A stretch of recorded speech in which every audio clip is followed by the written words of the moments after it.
Hello everyone. आप सभी को प्रणाम, नमस्ते। कर्ण नगरी कोटद्वार ब्लॉग में आपका स्वागत है।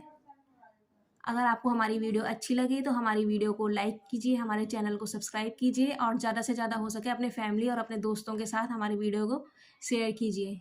तो ये आपके सामने हैं मम्मी जी, और आज आपको ये कोई स्टोरी सुनाने वाली है। तो सुनाती हैं मम्मी जी, मम्मी जी के पास जाते हैं। नमस्कार दोस्तों, आज मैं आपको एक कहानी सुनाने जा रही हूँ जो झूठ और सत्य की है। जो आजकल एक दिखावे की फैशन चला हुआ है, दिखावा, झूठी प्रशंसा, झूठा मान, झूठा सम्मान के लिए लोग बहुत वो करते हैं, लेकिन सत्य बहुत कम लोगों को स्वीकार होता है। सत्य के साथ बहुत कम लोग खड़े होते हैं, झूठ के साथ दुनिया भर के लोग खड़े हो जाते हैं, लेकिन इस समय में सत्य अकेला ही खड़ा रहता है। सत्य को बड़ी मेहनत करनी पड़ती है, बड़ी संघर्ष करनी पड़ती है। झूठ आसानी से चल जाता है, सत्य की कोई सुनना भी नहीं चाहता। आज ये कहानी मैं सत्य और झूठ पर ही सुना रही हूँ।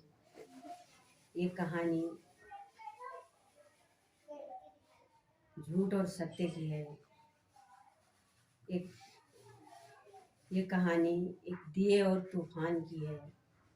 ये लड़ाई एक निर्बल और बलवान की है। दोस्तों, एक राजा थे, बहुत प्रतापी राजा थे। उनकी 4 राजकुमारियां थी, 4 बेटियां थी। 3 बेटियां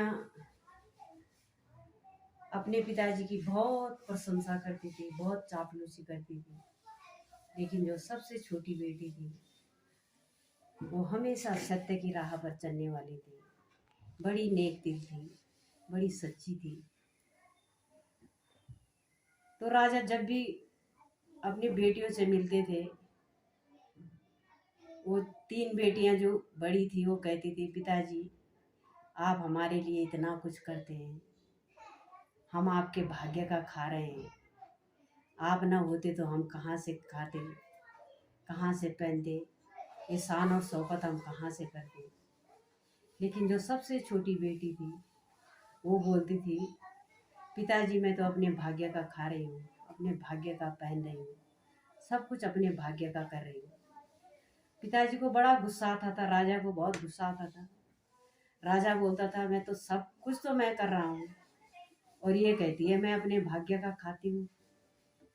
3 बेटियां और जो बड़ी थी, जो पिताजी की बहुत प्रशंसा करती थी, बहुत तारीफ करती थी, बहुत चापलूसी करती थी, वो भी उसको देख के नाराज रहती थी, उसको देख के चिढ़ती थी कि ये ऐसा क्यों बोलती है कि मैं अपने भाग्य का खा रही हूँ। फिर एक दिन दोबारा राजा अपनी बेटियों के लिए तरह तरह के वस्त्र गहने लेके आए।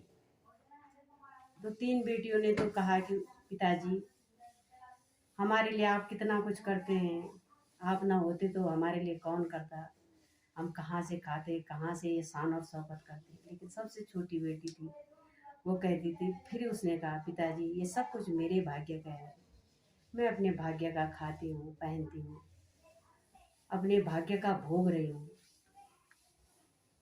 एक दिन राजा को बड़ा गुस्सा आया।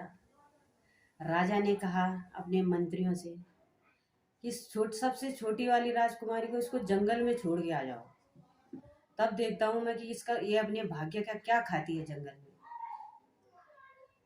मंत्रियों ने पहले तो बहुत समझाया कि राजा ने ऐसा मत करो, लेकिन राजा को तो उस लड़की का जो सच्चाई पे चलने वाली थी, जो अपने भाग्य का खाने वाली थी, उस पर बड़े चिढ़े हुए थे राजा। उन्होंने उसको मंत्रियों के साथ, सेना के साथ जंगल भेज दिया। अब वो बेचारी राजकुमारी वो जंगल में पहुंच गई। लेकिन कहते हैं ना कि उसके लिए जंगल में भी मंगल हो गया।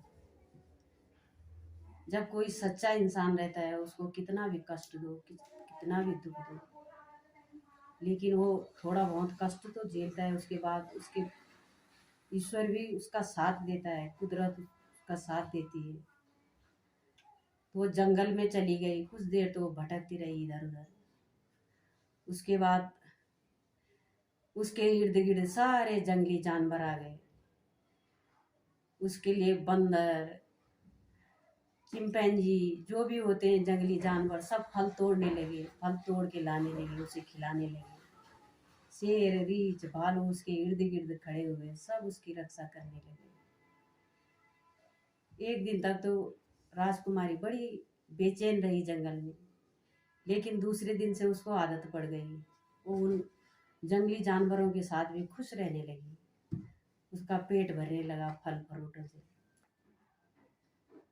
एक दिन एक राज्य के राजकुमार जंगल के भ्रमण पर निकले हुए थे। घूमते घूमते उस जंगल में पहुंच गए और राजकुमार ने देखा कि एक सुंदरी जंगल में जानवरों के साथ खेल रही है। तो उसने कहा कि इस घने जंगल में यहाँ ये राजकुमारी कहाँ से आ गई, ये सुंदरी यहाँ क्या कर रही है, कहाँ से आ गई। वो उस राजकुमारी के पास पहुंचे और राजकुमार ने कहा कि ये सुंदरी, तुम यहाँ क्या कर रहे हो इस जंगल में? तुम वेशभूषा और सब कुछ से तो राजकुमारी लगती हो, लेकिन इस जंगल में क्या कर रही हो? तब राजकुमारी ने अपनी सारी कहानी सुनाई कि ऐसी ऐसी ऐसी बात है, मेरे पिताजी ने मुझे, मैं फलाने राज्य की राजकुमारी हूँ, मेरे पिताजी ने मुझे इस बात पर जंगल में भेज दिया। तब राजकुमार ने उस राजकुमारी के पास पहुंचे और राजकुमार ने कहा कि ये सुंदरी, तुम यहाँ क्या कर रहे हो इस जंगल में? तुम वेशभूषा और सब कुछ से तो राजकुमारी लगती हो, लेकिन इस जंगल में क्या कर रही हो? तब राजकुमारी ने अपनी सारी कहानी सुनाई कि ऐसी ऐसी ऐसी बात है, मेरे पिताजी ने मुझे, मैं फलाने राज्य की राजकुमारी हूँ, मेरे पिताजी ने मुझे इस बात पर जंगल में भेज दिया। तब राजकुमार ने उस राजकुमारी से अपने साथ चलने की का अनुग्रह किया कि राजकुमारी आप मेरे साथ चलो। राजकुमारी भी तैयार हो गई और वो उस राजकुमार के राज्य में चली गई। वहाँ उस राजकुमारी का भव्य स्वागत हुआ और राजकुमार ने उस राजकुमारी के सामने अपने साथ शादी का प्रस्ताव रखा कि मैं राजकुमारी आपके साथ शादी करना चाहता हूँ। और उस राजकुमार ने बड़े धूमधाम से उस राजकुमारी के साथ शादी कर ली। राजा ने शादी के बाद अपने राजकुमार को राजगद्दी पर बिठाकर राजा का दर्जा दिया, अपना उत्तराधिकारी बना दिया। वो कन्या वहाँ की रानी बन गई। वो दोनों राजा रानी अपना राजपाट चलाने लगे, सुखी से अपना जीवन व्यतीत करने लगे। एक दिन जो उसके पिताजी था, उसके राज्य में बड़ा भयंकर सूखा पड़ा और सूखा पड़ने के बाद कुछ अनाज कुछ हुआ नहीं। वहाँ अकाल पड़ गया, भारी अकाल पड़ गया। जनता त्राही त्राही करने लगी, दाने दाने मोहताज हो गई, सब इधर उधर भागने लगे। राजा कहाँ छूटता था अकाल से।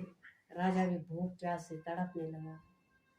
वो भी एक दिन घूमते घूमते उसी राज्य में चला गया जहाँ उसकी बेटी रानी बनकर राज कर रही थी। और घूमते घूमते राजा के ऐसा भेष हो गया था जैसे भिखारी होता है, और राजा उसी राज्य में पहुंच गया।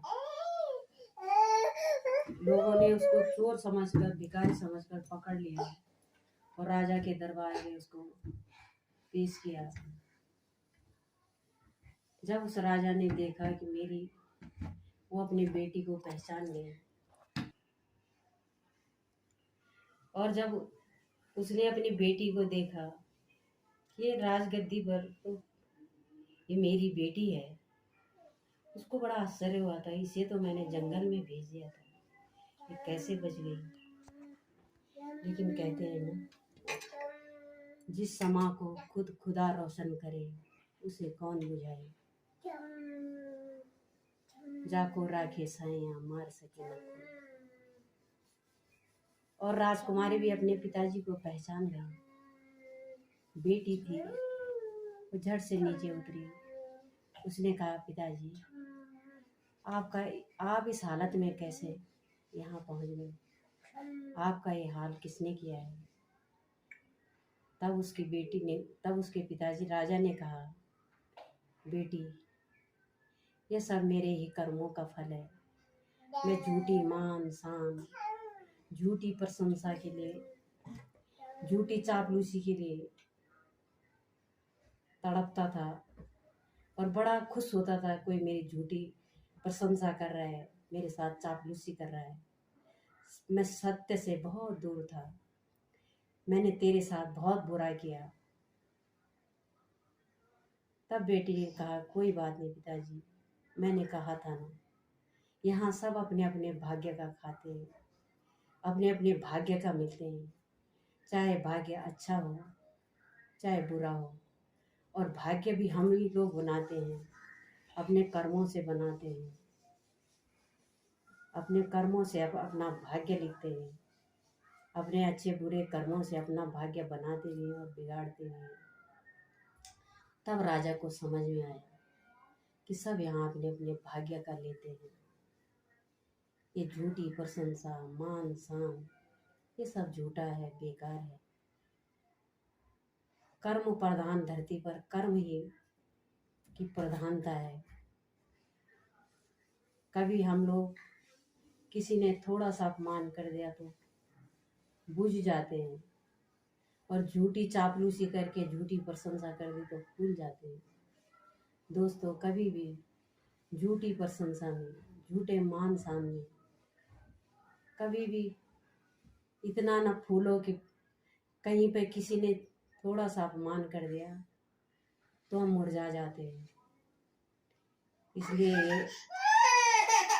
इसलिए कंसा में कभी भी इतना मत फूलो कितना चुभने लगे।